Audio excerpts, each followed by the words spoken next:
नमस्कार दोस्तों, मैं हूं अखिलेश यादव। सबसे पहले मैं आप सबका स्वागत करते हैं हमारे नए चैनल जिसका नाम है सिविल इंजीनियरिंग एंड टेक्नोलॉजी। इस चैनल पर आपको काफ़ी सारे सिविल इंजीनियरिंग और टेक्नोलॉजी से संबंधित जानकारियां उपलब्ध की जाएंगी। दोस्तों, आज के वीडियो में हम civil engineering interview question and answer part 2 लेके आए हैं। आइए देखते हैं। क्वेश्चन 11, बॉन्ड का प्रकार जिसमें हर रद्दे में हेडर तथा स्ट्रेचर होता है, जिसका आंसर है फ्लेमिश बॉन्ड। फ्लेमिश बॉन्ड में दोस्तों एक रद्दे में एक हेडर, उसके तुरंत बाद स्ट्रेचर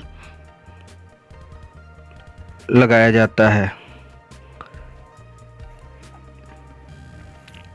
क्वेश्चन 12, ईंट चिनाई में ईंट के दिल्ले फ्रॉग को आमतौर पर रखा जाता है। इसका आंसर है दोस्तों, ईंट चिनाई में दिल्ले फ्रॉग को आमतौर पर शीर्ष फलक पर रखा जाता है।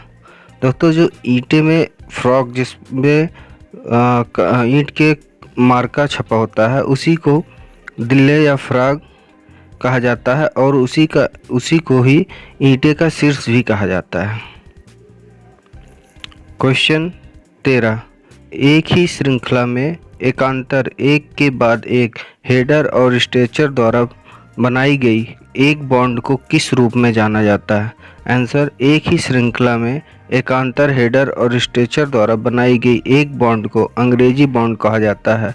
ईंट चिनाई में प्रायः यही बॉन्ड उपयोग किया जाता है। दोस्तों, जो इंग्लिश बॉन्ड होती है इसमें एक ही रद्दे में प्रत्येक ब्रिक स्ट्रेचर में लगाए जाते हैं। जस्ट इसके ऊपर वाला जो रद्दा होगा उसमें हेडर ब्रिक पूरे लेयर में बिछाई जाती है। इसी को ही दोस्तों इंग्लिश बॉन्ड कहा जाता है। क्वेश्चन 14, ईंटों का सामर्थ्य आधारित वर्गीकरण किस आधार पर किया जाता है? दोस्तों, इसका आंसर है ईंट का परीक्षण भारतीय मानक कोड IS 3495/1992 के आधार पर किया जाता है, जबकि सामर्थ्य आधारित वर्गीकरण IS 3102 के आधार पर किया जाता है। क्वेश्चन 15, एक प्रथम श्रेणी की ईंट का संदलन सामर्थ्य क्रशिंग स्ट्रेंथ होता है।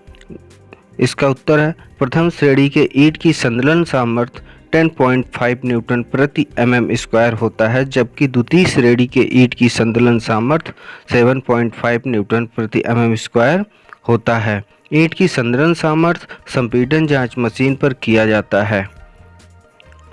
क्वेश्चन 16, जली सीमेंट किस भारतीय मानक कोड से संबंधित है?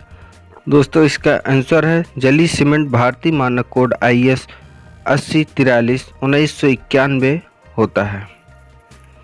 क्वेश्चन नंबर 17, ली चैटलियर्स विधि का प्रयोग क्या तय करने के लिए किया जाता है? आंसर, ली चैटलियर उपकरण द्वारा सीमेंट की निर्दोषिता का परीक्षण किया जाता है, अर्थात इसके द्वारा सीमेंट में विद्यमान मुक्त अवस्था में चूना का पता लगा जाता है। निर्दोषिता परीक्षण करते समय सीमेंट का प्रसार 5 mm से अधिक नहीं होना चाहिए। सीमेंट की निर्दोषिता परीक्षण करने के लिए सीमेंट पेस्ट में 0.78 p पानी लिया जाता है।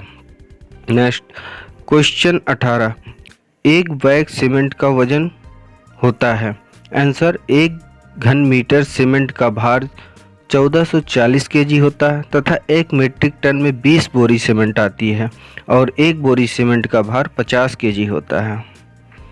19वां क्वेश्चन, भारतीय मानक के अनुसार ईंटों की लंबाई जांचने के लिए कितनी ईंटों का लिया जाना चाहिए? आंसर, भारतीय मानक ब्यूरो के अनुसार इसकी लंबाई जांचने के लिए 20 ईंटों का लिया जाना चाहिए।